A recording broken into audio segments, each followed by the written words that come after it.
já o contato com esse livro antecipadamente, né, e vocês teriam que fazer essa leitura de qualquer forma, a gente se ajuda nesse processo aí, né? Bom, então vamos dar início à nossa leitura de hoje.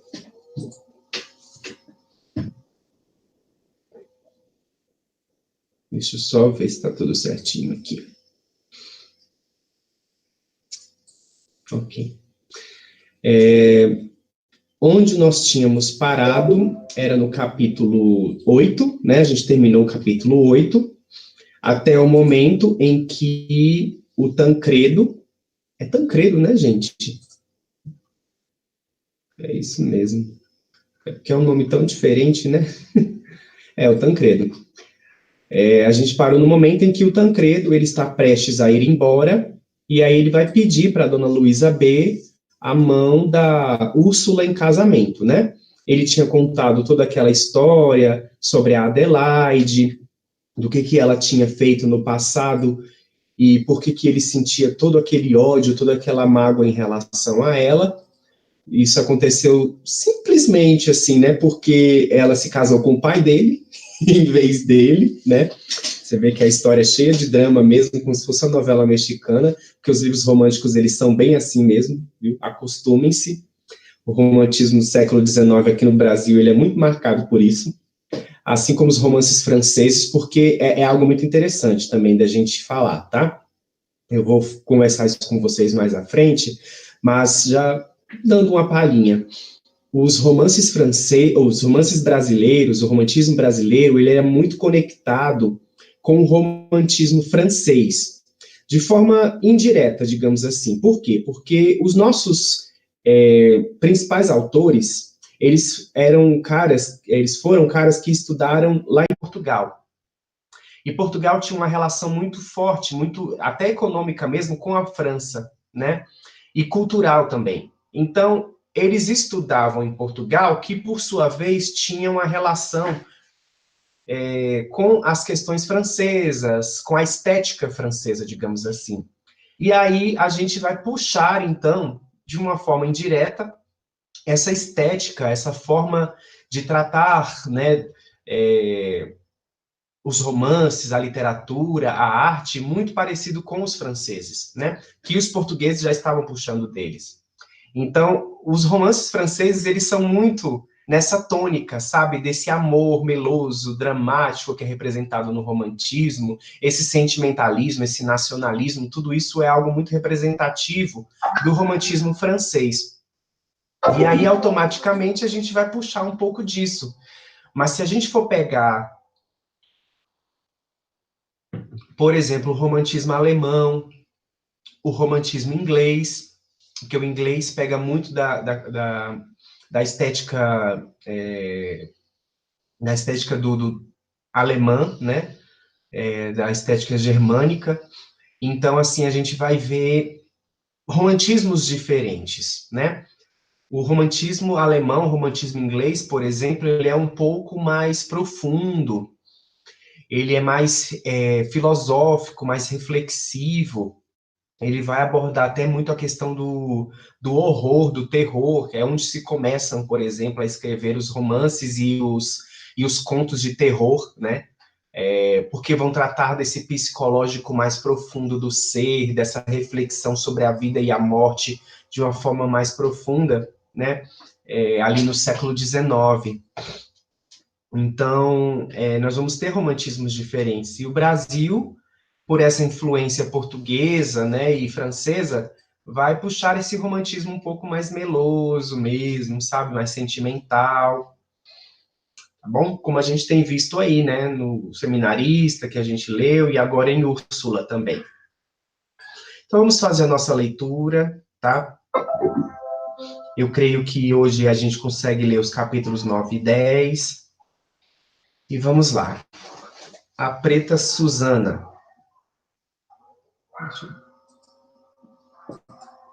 Ué, peraí.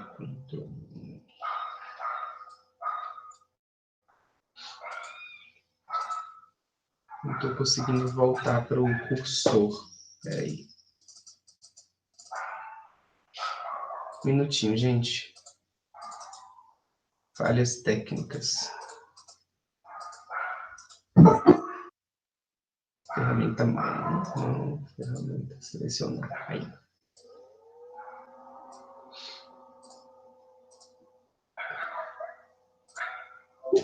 Ok, então vamos lá. Capítulo 9, a Preta Susana.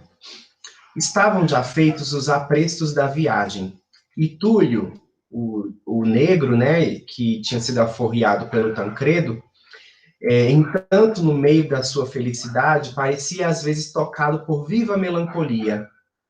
Deixa eu tirar. Tem que aparecer para vocês aí.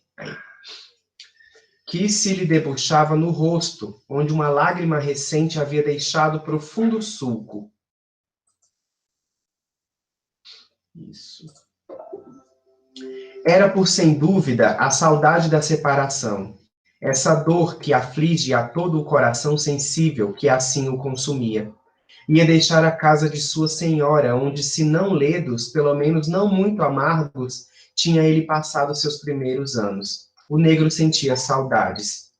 E aí havia uma mulher escrava e negra como ele, mas boa e compassiva, que lhe serviu de mãe enquanto lhe sorriu essa idade lisonjeira e feliz, única na vida do homem que se grava no coração com caracteres de amor, única cuja recordação nos apraz e em que, aí é como se fosse uma reticência mesmo, né?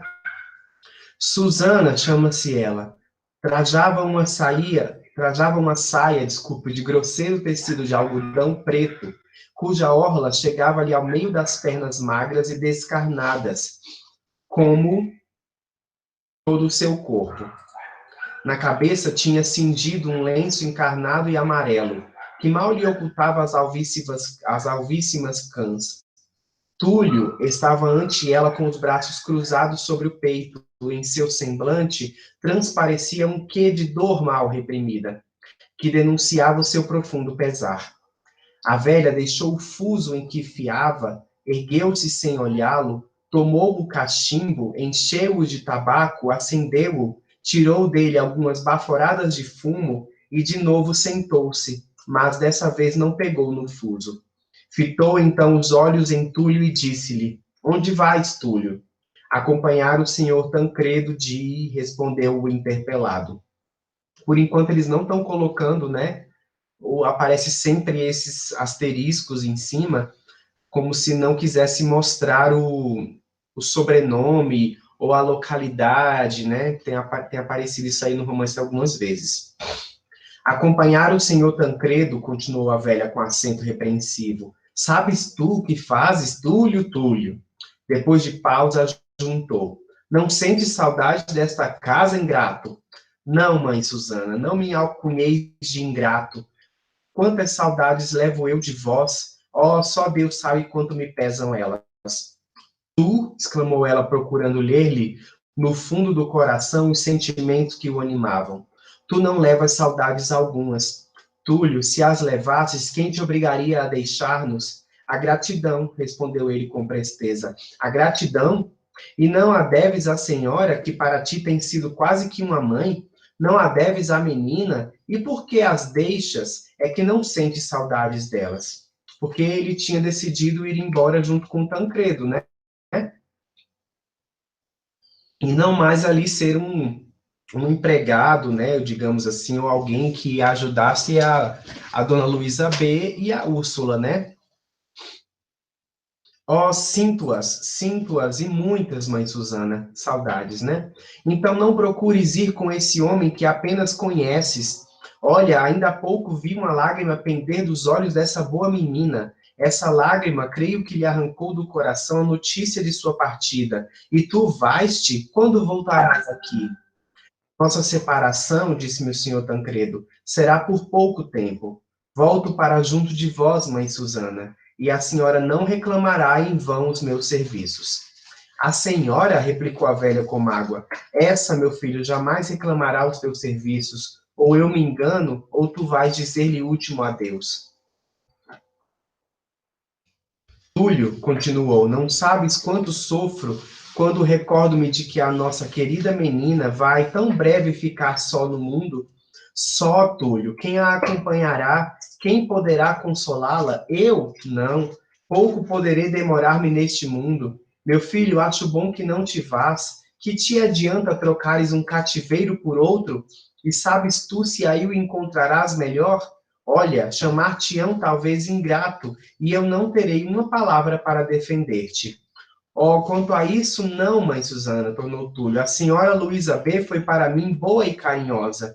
O céu lhe pague o bem que me fez, que eu nunca me esquecerei de que poupou-me os mais acerbos desgostos da escravidão.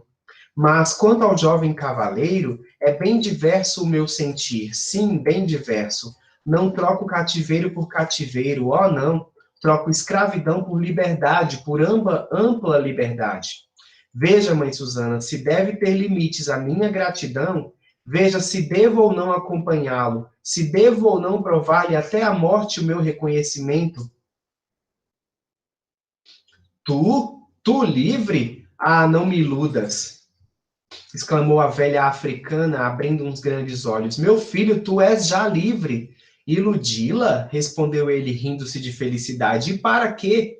Mãe Susana, graças à generosa alma deste mancebo, sou hoje livre. Livre como o pássaro, como as águas, livre como os éreis da vossa pátria. Estas últimas palavras despertaram no coração da velha escrava uma recordação dolorosa. Soltou um gemido magoado, curvou a fronte para a terra e com ambas as mãos cobriu os olhos. Túlio olhou-a com interesse, começava a compreender-lhe os pensamentos. Não se aflija, disse. Para que essas lágrimas? Ah, perdoe-me, eu despertei-lhe uma ideia bem triste. A africana limpou o rosto com as mãos e um momento depois exclamou: Sim, para que estas lágrimas? Dizes bem. Elas são inúteis, meu Deus, mas é um tributo de saudade que não posso deixar de render a tudo quanto me foi caro. Liberdade, liberdade. Ah, eu a gozei na minha mocidade, continuou Susana com amargura. Túlio, meu filho, ninguém a gozou mais ampla, não houve mulher alguma mais ditosa do que eu. Tranquila no seio da felicidade, via despontar o sol rutilante e ardente do meu país. E louca de prazer a essa hora matinal em que tudo aí respira amor, eu corria às descarnadas e arenosas praias. E aí, com minhas jovens companheiras, brincando, alegres, com um sorriso nos lábios, a paz no coração, divagávamos em busca das mil conchinhas que bordam as brancas areias daquelas vastas praias. Ah, meu filho, mais tarde deram-me matrimônio a um homem que amei como a luz dos meus olhos. E como penhor dessa união veio uma filha querida em que me revia, em quem tinha depositado todo o amor da minha alma. Uma filha que era a minha vida, as minhas ambições, a minha suprema aventura, veio selar a nossa tão santa união. E esse país de minhas afeições, e esse esposo querido, e essa filha tão extremamente amada, ah, tudo me obrigaram os bárbaros a deixar. Oh, tudo, até a própria liberdade. A gente vê aqui nesse capítulo, e mais especificamente nesse parágrafo, né, a dor do negro africano por ele estar nessa condição de escravo nesse momento, né, naquele século, para a gente sentir um pouco toda a dor, né, que essas pessoas vivenciaram, porque foram tratadas como seres inferiores, né, e levados, né, tirados da sua terra natal, das suas famílias, dos seus sonhos, da sua própria vida, né, para ir para um outro lugar totalmente inóspito, que não sabia onde era, né, para servirem-se como escravos, né, como mão de obra, e de uma forma extremamente cruel. Isso é algo que tem que estar sempre na nossa reflexão sobre a história da humanidade, né? O quanto isso foi atroz, foi terrível, né? E o quanto que a gente tem uma grande dívida, digamos assim, com esse povo, né? Que pelo homem branco foi dizimado, foi extremamente escorraçado, né? E é muito interessante a Maria Firmina dos Reis trazer isso aqui à tona com essa voz tão proeminente, tão protagonista, né, dessa negra, assim como a voz do Túlio, desta dona, como é que é o nome dela, gente? Dona Sebastiana, Susana, né? A mãe Susana. Essa voz tão protagonista e tão proeminente, porque isso não era algo comum naquela época, nos romances daquela época. A figura do africano e do escravo, né, era aparente, aparecia sim dentro dos romances, mas sem falas protagonistas, sem falas um pouco maiores, ou que representassem sua dor, seu sofrimento, sabe? Muitos romances românticos, principalmente do início do século XX, ali metade do século XX, não tinha essa proeminência toda do negro falando, né?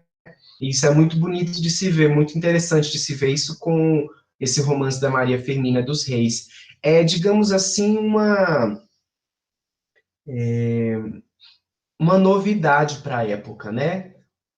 E algo muito polêmico também, que depois vai reverberar em outros romances também, né, de outros autores, essa figura, assim como é, por exemplo, nesse O Mulato, da Luísa Azevedo, essa figura do negro que foi escravizado, né, do negro africano que foi trazido para ser escravizado, aparecer dessa forma mais proeminente, né? Então a gente já vê essa vanguarda, esse processo vanguardista inicial e polêmico no livro Úrsula, da Maria Firmina dos Reis, né? Estava extenuada de aflição, a dor era-lhe viva e assoberbava-lhe o coração. Ah, pelo céu, exclamou o jovem negro enternecido. Sim, pelo céu, para que essas recordações não matam meu filho? Se matassem, há muito que morrera, pois vivem comigo todas as horas. Ela falando dessas recordações da época em que vivia na sua terra natal, nela na África. Vou contar-te o meu cativeiro.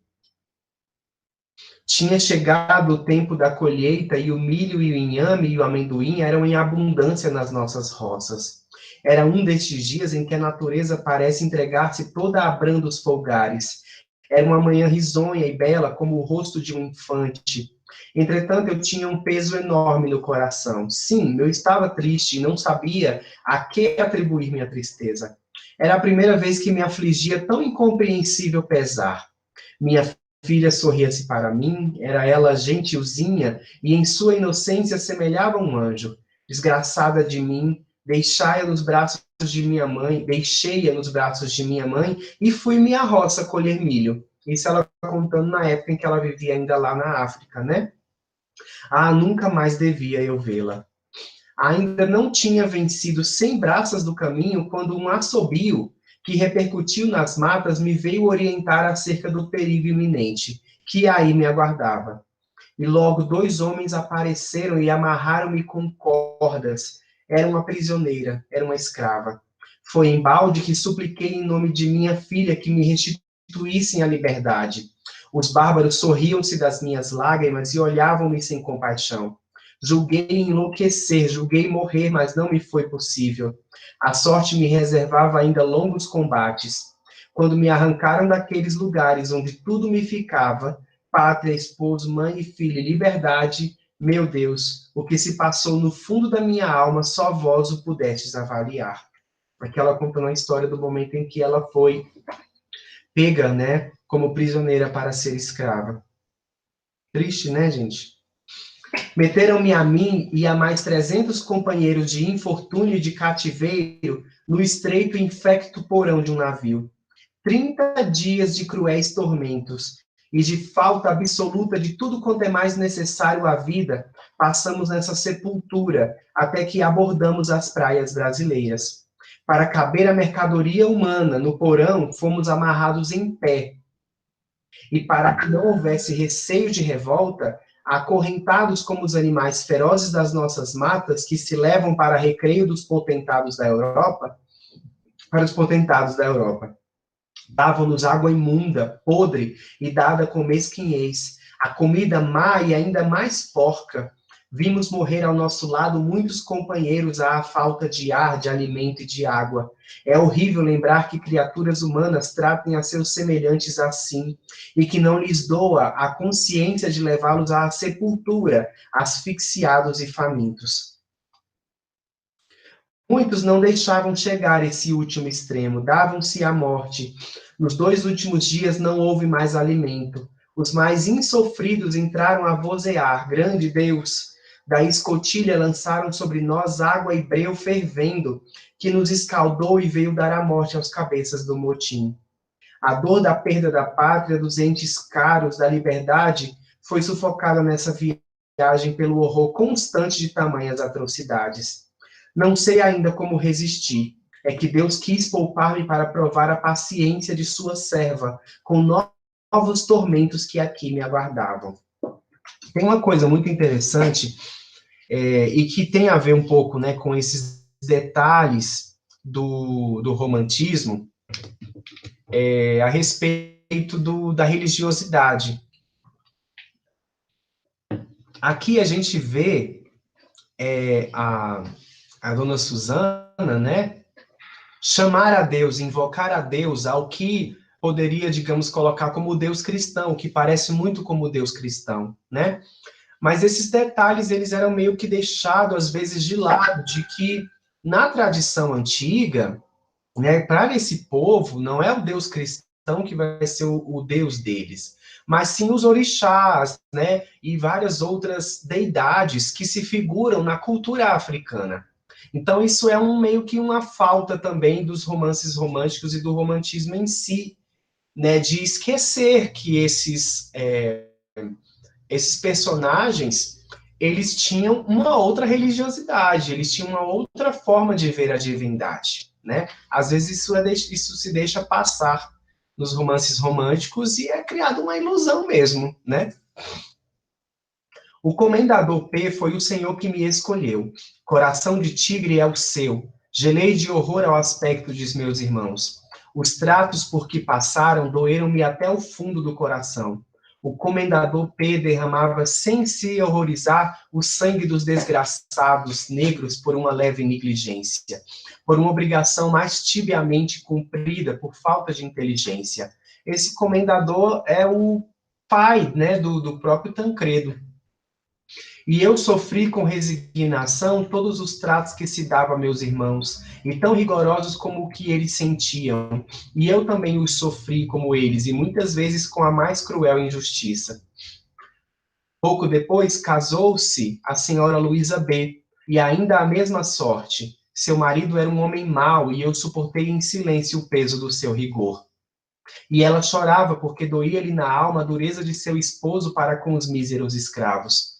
Mas ele via-os expirar. Não, tem um erro aí na minha fala. O comendador B era o esposo da Luísa B., o pai da Úrsula, não o pai do Tancredo, que era irmão da Luísa, né? Na verdade, que é irmão da Luísa. Que lembra que a gente descobriu que eles eram primos? A Úrsula e o Tancredo, né? Mas ele via-os expirar debaixo dos açoites os mais cruéis, das torturas do anjinho, do cepo e outros instrumentos de sua malvadeza, ou então nas prisões onde os sepultavam vivos, onde, carregados de ferros, como malévolos assassinos, acabavam a existência, amaldiçoando a escravidão, e quantas vezes aos mesmos céus. O senhor Paulo B. morreu, e sua esposa e sua filha procuraram, em sua extrema bondade, fazer-nos esquecer nossas passadas desditas. Túlio, meu filho, eu as amo de todo o coração e lhes agradeço, mas a dor que tenho no coração só a morte poderá apagar. Meu marido, minha filha, minha terra, minha liberdade. E depois ela calou-se, e as lágrimas que lhe banhavam o rosto rugoso gotejaram na terra. Túlio ajoelhou-se respeitoso ante tão profundo sentir, tomou as mãos secas e enrugadas da africana e nelas depositou um beijo. A velha sentiu-o e 2 lágrimas de sincero enternecimento desceram-lhe pela face. Ergueu então seus olhos vermelhos de pranto e arrancou a mão com brandura e, elevando-a sobre a cabeça do jovem negro, disse-lhe tocada de gratidão: vai, meu filho, que o Senhor guie os teus passos e te abençoe como eu te abençoo. Esse capítulo 9 mostra mais uma personagem, né, a mãe Susana, e a sua ligação aí com o Túlio, o menino, né, que foi alforriado pelo Tancredo, né? Ele na condição de escravo nessa época aí. Como o Túlio vai embora com o Tancredo, ele foi se ater com a dona Susana, né? Que é como se tivesse sido uma mãe para ele mesmo, de fato, né? Capítulo 10, a mata. Alguém quer fazer a leitura desse capítulo? Vão deixar que eu fale mesmo? Ou que eu faça a leitura? Alguém se prontifica a fazer a leitura? Não? Capítulo 10, deixa eu ver aqui.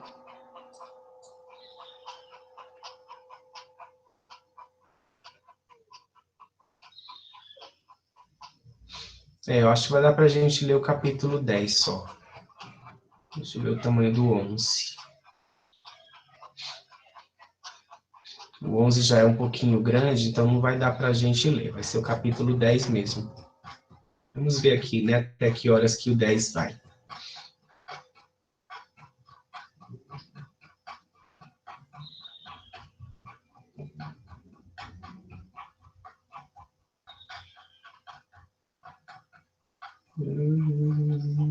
Aqui, a mata.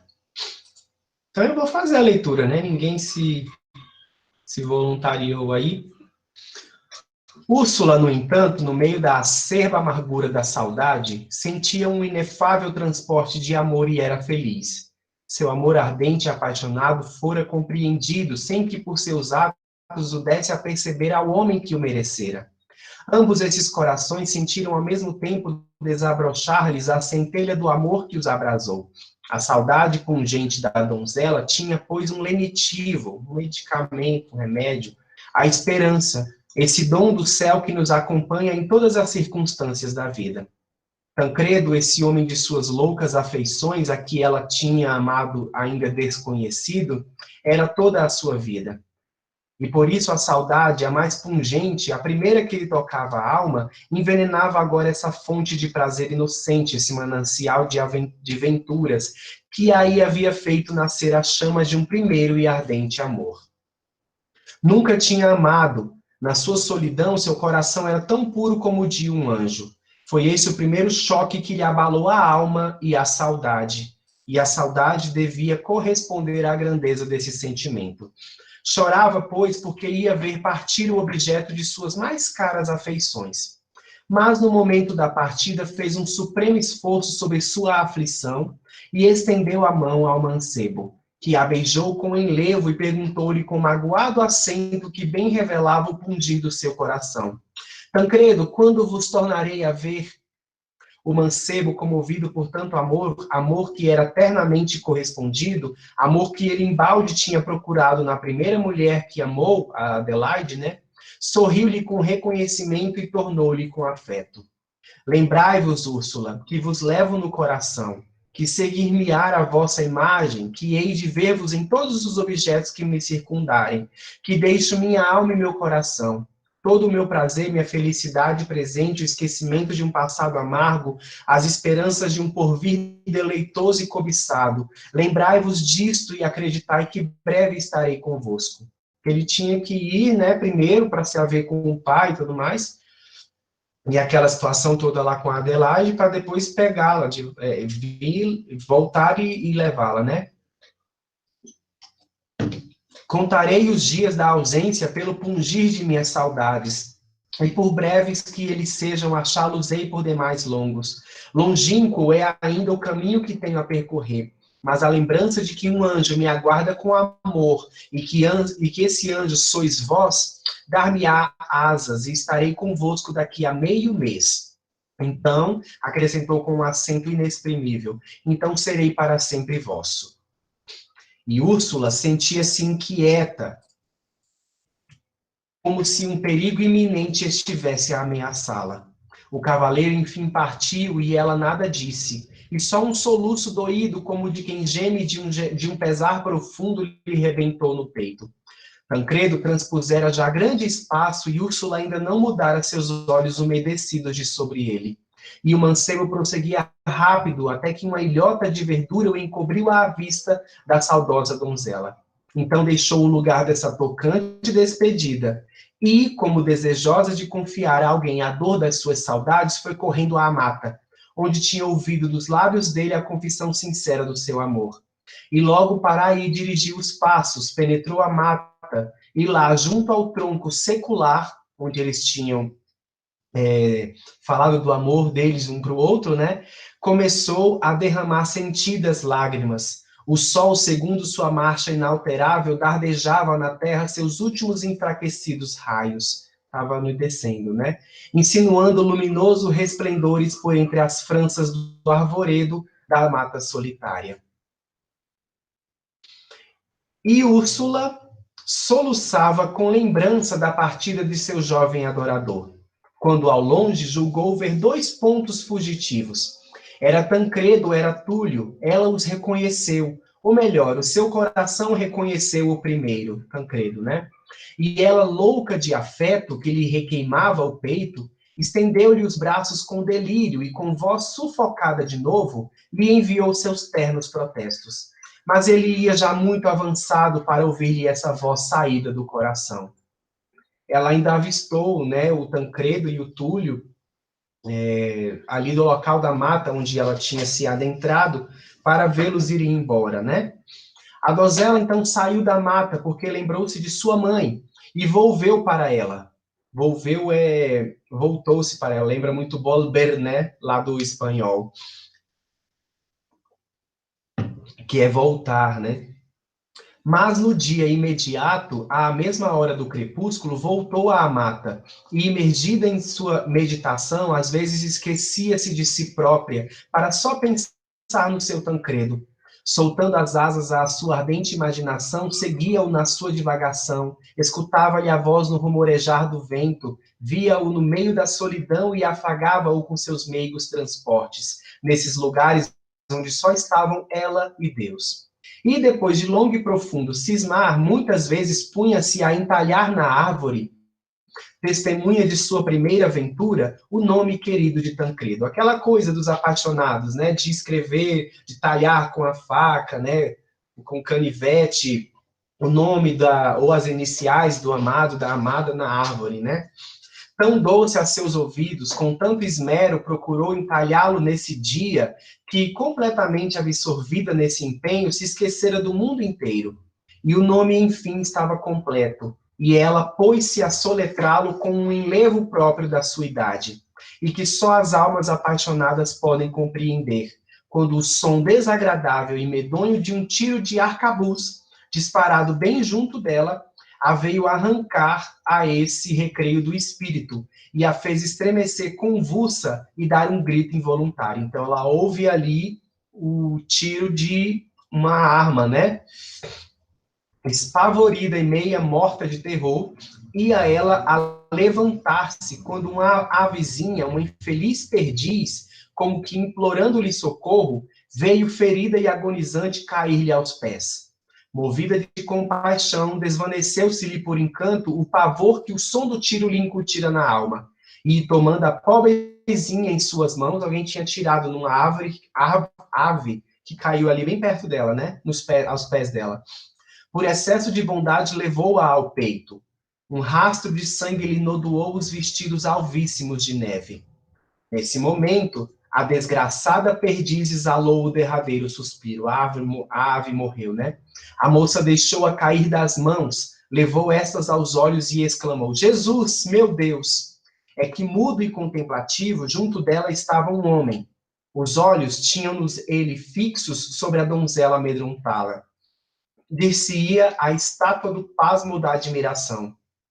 E Úrsula e esse homem, por alguns momentos, guardaram profundo silêncio.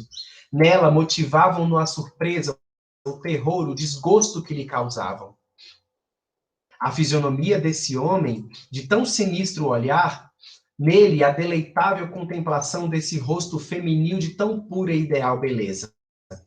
E assim permaneceram, ela a recobrar coragem para escapar a esse desconhecido que a incomodava, ele a contemplar-lhe as negras tranças molemente reclinadas sobre uns ombros de marfim, as mãos diáfanas e mimosas que lhe velavam o rosto, que divisava ser belo como o rosto angélico de um querubim.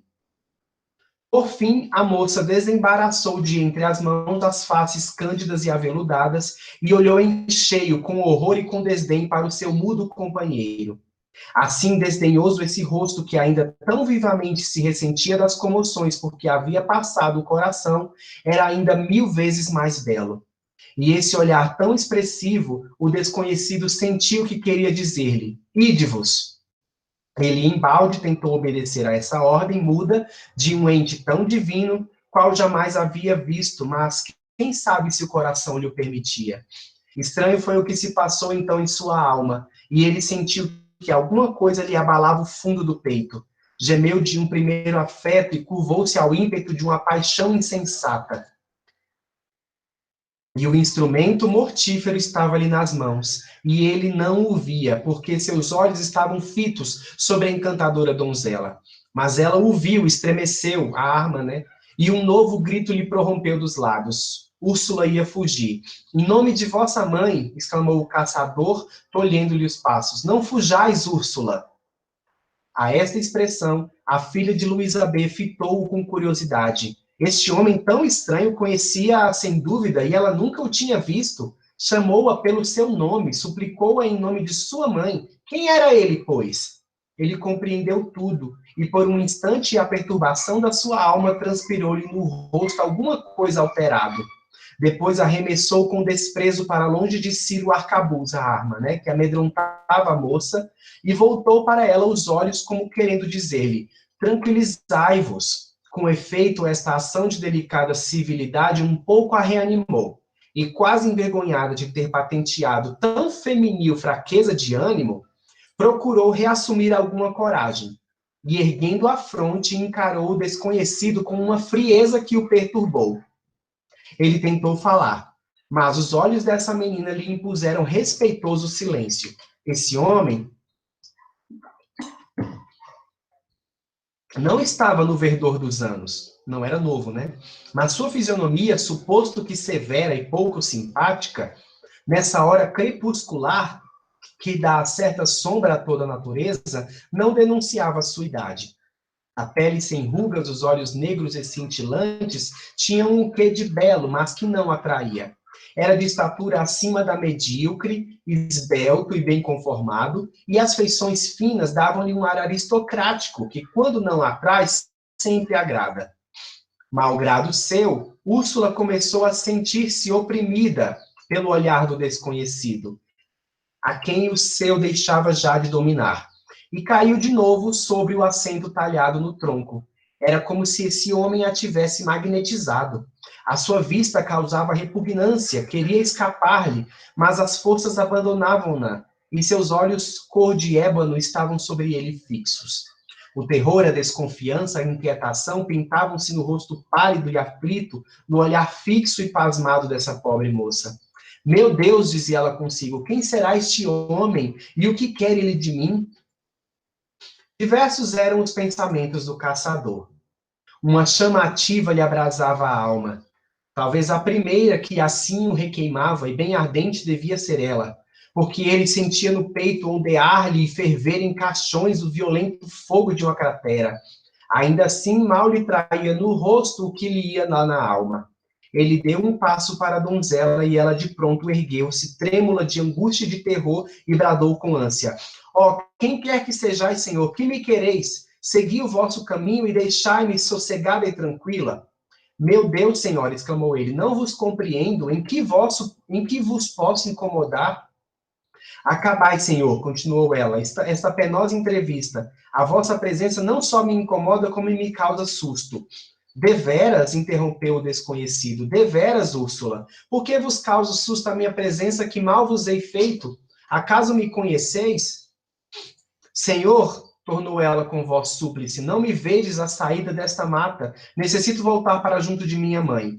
De vossa mãe? Inquiriu o caçador com emoção. E não foi em nome dela que acabo de suplicar-vos que não me fugisseis? Úrsula, talvez me perdoasseis essa desagradável impressão que, à primeira vista, tive a infelicidade de causar-vos. Se soubesseis quem sou e o quanto hei sido amigo de vossa mãe, repetiu ele com uma voz um pouco alterada. Luísa, Luísa, quantos anos a terão desfeito? Não sereis também minha amiga quando me conhecerdes? Eu? Exclamou a moça com ingenuidade. Eu, senhor? E por quê? Minha infeliz mãe vergou sob a influência de uma sorte adversa, gemeu até hoje as dores de uma penosa enfermidade, chorou com amargura uma viuvez prematura e a orfandade de sua filha, e nunca um amigo generoso ou uma alma sensível, nunca, senhor, enxugou-lhe a lágrima ardente que lhe queimava as faces. Nunca Luísa B. teve amigos, zombais ou faltais à verdade. Úrsula, tornou ele, que prevenção é essa? Úrsula, vós me odiais. Não, mas não vos creio. E demais, para que me demorais? Sede breve, dizei o vosso intento que eu quero partir. E seus olhos, descaindo para o chão, encontraram a ave morta que lhe caíra aos pés, e os seus vestidos nodoados daquele sangue inocente. Estremeceu involuntariamente, contrariada pela obstinação daquele homem de tão sinistro aspecto, disse-lhe com um certo tom de desespero: Sim, tinhas razão quando dissestes que eu vos odiava. Sois obstinada em incomodar-me, sabeis, pois, que me é insuportável a vossa presença. Vedes esta avezinha, para que a matastes? Não era ela tão inocente e bela? A dor do seu coração feriu o meu, e o seu sangue tingiu-me os vestidos. Esse ato de inútil crueldade faz-me aborrecer-vos. Senhora, retrucou ele, que infelicidade incorrer no vosso desagrado, mas, senhor, interrompeu ela, impacientando-se, que pretendeis? São loucas as minhas pretensões, senhora. Sim, loucas, porque se me animasse a confiar-vos-las, o vosso desprezo ia talvez esmagar-me. Permiti que me conserve em silêncio, que nada tem ele de ofensivo para vós. Provavelmente as intenções dele era de agarrá-la, né? Aí nesse caso. Pois bem, disse ela, guardai-o muito embora, mas deixei-me em nome do céu. Deixar-vos, ó não, 1000 vezes não. E cedendo a um excesso de apaixonada loucura ou de amoroso delírio, curvou-se ante Úrsula, pálida de aflitiva angústia e de antipático horror. Úrsula, Úrsula, continuou com acento arrebatado, ó, não me desdenheis, não me acabrunheis e desespereis com vosso rancor.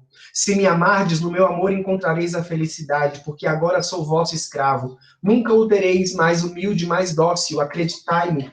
Nunca amei e julguei mesmo louco que eu era, julguei no meu orgulho estúpido que nunca amaria mulher alguma. Destruístes a minha ilusão, vivos e um amor apaixonado como um filtro venenoso se me derramou na alma. Nunca supliquei e agora eis-me súplice, humilhado na vossa presença, na presença de uma menina. A Úrsula não conhece o cara, ele diz que a conhece até porque chamou-a pelo nome, né? E agora já está se declarando como se fosse o amor da vida dela, né? E ela o amor da vida dele. Coisas do romantismo mesmo, essa loucura toda. Úrsula continuou, ó, pelo céu, acreditai-me, amo-vos, apenas há um momento que vos conheço e parece que há um século que vos idolatro. Exagero! É ardente e violento o afeto que nutro no peito, menos puro fora ele, que imenso como acabo de confessá-lo, saciá-lo-ia sem dificuldade. Meus escravos não estarão longe, muitos deles seguiram-me à caça. Chamá-lo-ia e vos seríeis conduzido em seus braços, apesar dos vossos gritos e do vosso desespero, até minha casa, onde seríeis minha, sem terdes o nome de esposa. Não é isto verdade? Mas não. O amor que ora desenvolvestes em meu coração é tão ardente quanto respeitoso, nasceu agora, mas tanto já influiu sobre mim, que é humilhado que vos peço e que não o desdenheis. Se pudesse sentir, compreender somente o que ora se passa em mim, mas sois inflexível. Úrsula, quando voltardes aos vossos lares, quando descansado em vosso quarto, recordardes essa cena da mata, não zombeis do homem que vos fala, porque este amor que me escalda o coração há de durar enquanto eu existir. Nas épocas atuais, o que a Úrsula falaria seria, deixa de ser doido, cara, tá ficando maluco, acabou de me ver, já tá querendo casar, e essa paixão toda. Úrsula, tímida e angustiada, ouvira todo este discurso sem interrompê-lo, mas o coração lhe estava gelado de aflição. Senhor, disse ela com voz trêmula e titubeante, acabastes? Aguardo por uma palavra vossa, tornou o desconhecido, fitando nela um olhar inexprimível. Aqui. Uma palavra? Aguardais uma palavra minha? Pois bem, abusastes por demais da minha fraqueza. Estou só, o lugar é ermo, tudo vos protege e vos anima. Se fosseis mais cavalheiros, seríeis comedido em expressões que sempre foram tidas por ofensivas quando ditas por estranhos, e nunca chegareis a uma impertinência tão desagradável. E com dignidade serenada acrescentou: Senhor, eu devo voltar para minha casa. O caçador tomou-lhe das mãos e disse-lhe: Ao menos dizeis que não me odiais? Sim, tornou a moça, procurando desprender-lhe das suas mãos. Sim, não vos odeio, mas deixai-me em paz. Em nome de vossa mãe, Úrsula, imploro-vos. O que, Senhor? Uma só palavra que me anime? Oh, não, nunca, replicou ela com enérgica viveza. E depois, interrogando-o com o olhar, tratou de empregar pela primeira vez a dissimulação e ajuntou. Afirmaste ser amigo de minha mãe. Não o acreditei. Falais-me de um amor que a meu pesar em vós despertei. E quereis que o corresponda? Tenho-me até agora negado semelhante compromisso. Mas tudo isso pode modificar-se se eu puder conhecer-vos, se for permitido agora saber quem sois. O vosso nome? O meu nome, exclamou tristemente o caçador, deixando cair as mãos da moça. Se o conhecesseis... Não, Úrsula, eu quero ser amado, ainda mesmo desconhecido. E um assomo de dor e uma onda de frenética raiva baralharam-se na alma do desconhecido e marulhadas e ferventes vieram refletir-lhe no rosto. E as feições tomaram expressão difícil de descrever. Os lábios agitaram-se convulsos, os olhos faiscaram fulvo brilho que se extinguiu em breve. Um doloroso abatimento que denunciava talvez a recordação penosa e amarga de algum acontecimento anterior lhe empalideceu o rosto. Ele suspirou e de novo objetou: O meu nome, Úrsula, mais tarde o sabereis. Agora, ide-vos. Rogai ao céu, acrescentou, meiga e inocente donzela. Rogai ao céu para que vos possa esquecer, porque se o meu amor prosseguir assim, extremoso, indomável, apaixonado, a vez de ser minha, porque ninguém me desdenha impunemente. Ouvis? Disse em tom de ameaça, e depois em meia súplica juntou: Ó, por Deus, não troqueis a aventura pela dor, e quem sabe pelo... Esta ameaça horrível, dita com voz alterada e em tais horas, eriçaram os cabelos da moça, que ficou pálida e queda de horror. Ide, concluiu ele. E ela, toda agitada e confusa, deixou a mata, prometendo a si mesma não voltar jamais àquele lugar. E o caçador, seguindo-a com olhos e com coração, quando a moça desapareceu numa volta do caminho, com olhos arrasados de lágrimas, disse: Mulher, anjo ou demônio, tu, a filha de minha irmã. A filha de minha irmã é o tio dele, então, o tio dela. Úrsula, para que te vi eu, mulher, para que te amei? Muito ódio tive ao homem que foi teu pai. Ele caiu às minhas mãos e meu ódio não ficou satisfeito. Odiei-lhe as cinzas, sim, odiei-as até hoje, mas triunfaste do meu coração. Confesso-me vencido, amo-te. Humilhei-me ante uma criança, que desdenhou-me e parece detestar-me, hás de amar-me. Humilhado, pedi-te o teu afeto, maldição. Paulo B, estás vingado. Tua filha oprime-me com seu indiferentismo e esmaga-me com seu desprezo como se me conhecera. Mulher altiva, hás de pertencer-me ou então o inferno, a desesperação. A morte será um resultado da intensa paixão que ateaste em meu peito. Deixa eu ver, vamos ver se eu entendi. Esse cara aí é tio da Úrsula, apaixonado por ela, é justamente o irmão da Luísa B, que a Luísa B não queria saber porque ele tinha sido extremamente violento e rude com ela no passado, né?